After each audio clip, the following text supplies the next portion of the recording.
അങ്ങനെ നമ്മുടെ women's team 2025 world cup lift ചെയ്തിരിക്കുകയാണ്. ഭയങ്കര സന്തോഷമുള്ള കാര്യമാണ്, ഭയങ്കര പ്രൗഡ് മൂമെന്റ് ആണ്. Not just for the players, generations of വിമനെ അവർ ഇൻസ്പയർ ചെയ്യും എന്നാണ് ലാസ്റ്റ് ഫൈനലിൽ കമന്ററിയിൽ പറഞ്ഞിരിക്കുന്നത്. അത് വളരെ ശരിയാണ്. ക്രിക്കറ്റ് കളിക്കാൻ ആസ്പയർ ചെയ്യുന്ന ഒരുപാട് പെൺകുട്ടികളെ അവർ ഇൻസ്പയർ ചെയ്യുന്നതാണ്. സോ ഇവർക്ക് ഇപ്പോൾ വേൾഡ് കപ്പ് കിട്ടി ഒരുപാട് പേര് വരെ പ്രശംസിച്ചും സപ്പോർട്ട് ചെയ്ത് മുന്നോട്ട് വരുന്നുണ്ട്. നമുക്ക് കുറച്ച് റീവൈൻഡ് അടിച്ച് നോക്കിക്കഴിഞ്ഞാൽ ചെന്നൈ സൂപ്പർ കിങ്സിന്റെ ഓണർ ആയിട്ടുള്ള ആള് വിമൻസ് ക്രിക്കറ്റ് ടീമിനെ പറ്റി ഒരു കോമന്റ് പറഞ്ഞിട്ടുണ്ടായിരുന്നു. പുള്ളിക്കാരൻ പറഞ്ഞത് ഇത് ICCയുടെ ഒരു മാനദണ്ഡം ആയതുകൊണ്ട് മാത്രമാണ് നമ്മൾ ഇങ്ങനെ ഒരു ടീം നടത്തുന്നത്, അല്ലാതെ ഇതിലൊന്നും വലിയ കാര്യമില്ല, അല്ലെങ്കിൽ ആര് നടത്തുന്ന വിമൻസ് ക്രിക്കറ്റ് ടീം എന്നാണ് പുള്ളി പറഞ്ഞത്. ആൻഡ് നമ്മുടെ എക്സ് ക്യാപ്റ്റൻ 1983 നമുക്ക് കപ്പ് നേടുന്ന കപിൽ ദേവ് പറഞ്ഞത് എന്താണ്, ഈ വുമൻസ് ടീമിലൊക്കെ പൈസ ഇടുന്നതിലും ഭേദം എക്സ് ക്രിക്കറ്റേഴ്സിന് റിട്ടയർ ആയ ക്രിക്കറ്റേഴ്സിന്റെ പെൻഷനൊക്കെ കൂട്ടി കൊടുക്കാൻ നമുക്ക്, അല്ലാതെ ഇതിലൊന്നും ഒരു കാര്യമില്ല. ആൻഡ് ഈ ടൂർണമെന്റിൽ നടുക്ക് വെച്ചിട്ട് ഒരു 3 മാച്ച് കണ്ടിന്യൂസ് ആയിട്ട് നമ്മുടെ ഇന്ത്യൻ ടീം ഫെയിൽ ആയിട്ടുണ്ടായിരുന്നു.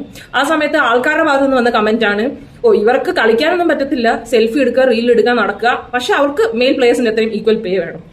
ഇവരൊക്കെ ഈ പണി എടുക്കുന്നതിലും ഭേദം തിരിച്ച് വല്ല അടുക്കളയിലൊക്കെ പോകുന്നതായിരിക്കും നല്ലത്, എന്തിനാ വെറുതെ കല്യാണം കഴിച്ച് അങ്ങനത്തെയും കമന്റ് വന്നിരുന്നു. പക്ഷെ ഇപ്പൊ എല്ലാം ഫ്ലിപ്പ് ആയിട്ടുണ്ട്.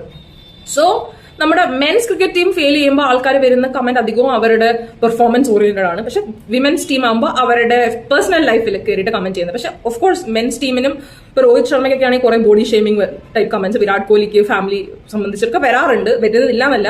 But to an extent women's team ഒരു മോശം പെർഫോമൻസ് ആകുമ്പോൾ ആൾക്കാർ ക്യാൻസൽ ചെയ്യും, നമുക്ക് ഇങ്ങനത്തെ ഒരു ടീമേ വേണ്ട എന്നുള്ള രീതിയിൽ കമന്റ് ചെയ്യും. മെൻസിന് ആരും അങ്ങനെ, മെൻസ് ടീമിനെ പറ്റി ആരും അങ്ങനെ പറയാറില്ല. എത്ര ഫെയിലിയർ ആണെങ്കിലും ആൾക്കാർ അവരുടെ കൂടെ നിൽക്കും. പക്ഷെ ഈ പ്രാവശ്യം ഒരുപാട് ചേഞ്ചസ് കണ്ടു എന്ന് വെച്ചാൽ സ്റ്റേഡിയം ഫുള്ളായിരുന്നു. വിമൻസ് ക്രിക്കറ്റ് ടീമിന്റെ ഫൈനൽ കാണാൻ സ്റ്റേഡിയം ഫുള്ളായിരുന്നു. ആൻഡ് അവിടെ ഉണ്ടായിരുന്ന 90% ഓഫ് ദ പോപ്പുലേഷൻ ആണുങ്ങളായിരുന്നു ഇവരെ സപ്പോർട്ട് ചെയ്യാൻ വന്നിട്ടുണ്ടായിരുന്നു. അതായത് നമ്മുടെ ex cricketers Sachin Tendulkar, VVS Laxman, പിന്നെ ഇപ്പൊ രോഹിത് ശർമ്മ ഒക്കെ വന്നിട്ടുണ്ടായിരുന്നു ഇവരെ ചിയർ ചെയ്യാനും സപ്പോർട്ട് ചെയ്യാനും. ആൻഡ് ഈവൻ ഓൺലൈൻ വ്യൂവർഷിപ്പ് എത്രയോ ക്രോർ ആൾക്കാർ വ്യൂ ചെയ്തിട്ടുണ്ടായിരുന്നു. ആൻഡ് ആ ഒരു രീതിയിലൊക്കെ നോക്കുമ്പോൾ വളരെ വളരെ മികച്ച സപ്പോർട്ട് തന്നെയാണ് നമ്മുടെ ടീമിന് ലഭിച്ചിട്ടുള്ളത്. പക്ഷേ ഓൺ എ ഗ്രൗണ്ട് ലെവൽ ഇപ്പോഴും ഒരു പെൺകുട്ടി നമ്മുടെ നാട്ടിലോ ഏത് നാട്ടിലാണ് ഒരു പെൺകുട്ടി എനിക്ക് ക്രിക്കറ്റർ ആവണമെങ്കിൽ ഒരു പ്രൊഫഷണൽ ക്രിക്കറ്റർ ആവണമെന്ന് പറയുമ്പോൾ ക്രിക്കറ്റ് ഇതൊക്കെ ഒന്നാമത് സ്പോർട്സ് ചൂസ് ചെയ്യാന്ന് പറയുമ്പോൾ നമ്മുടെ ഇന്ത്യൻ പേരൻസ് അതിന്റെ ഒന്നും ആവശ്യമില്ല, അതുകൊണ്ടൊന്നും ജീവിക്കാൻ പറ്റില്ല, ലൈക്ക് 1 in million ആൾക്കാരായിരിക്കും ഇതുകൊണ്ട് സക്സസ്ഡ് ആവുന്ന ഒരു തോട്ട് ആണാണെങ്കിലും പെണ്ണാണെങ്കിലും കോമൺലി പേരൻസിനുണ്ട്.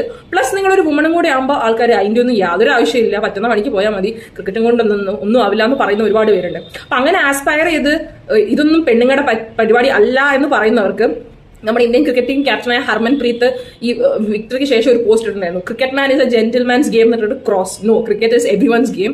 യെസ്, അതാണ് ഈ വിക്ടറി എല്ലാവർക്കും കൊടുക്കുന്ന മെസ്സേജ്. ക്രിക്കറ്റിന് ഒരു ജെൻഡർ അല്ല, it's everybody's game. And being A cricketer is also A gender neutral game. So ഇപ്പോഴെങ്കിലും നമുക്ക് ജെൻഡർ ഇങ്ങനെ പ്രൊഫൈലിംഗ് നിർത്താം ഈ 2025 ജോബ്സിന്. ഇത് റിലേറ്റഡ് നമ്മൾ മുമ്പ്